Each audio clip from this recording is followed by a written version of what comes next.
Šodien parunāsim par deo krēmu, kas ir paredzēts padusēm, un šīs deo krēms ir ilgnoturīgais, pret smaržu un pret sviedru, kurš nodrošina ilgnoturīgu nepārtrauktu svaigumu un aizsardzības sajūtu.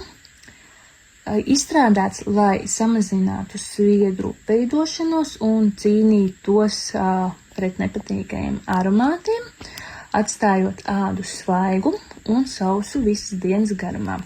Šīs krēms ir paredzēts jūtīgām ādām, protams, arī ikvienam, kā arī lietošana ir izspiežot tā kā zirnīšu lielumā un iesmērējam padusēs, un kā viņš ātri iesūcās.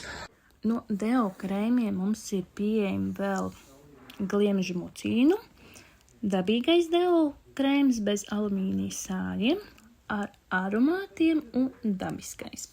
Es pati vēlētos izmēģināt ar gliemežu mucīnu, kas man diezgan ir uzrunājis, un ar laiku arī pārējos vēlētos izmēģināt, lai atrastu savu īsto deo krēmu priekš padusēm, lai es justos komforti vasaras karstajās dienās.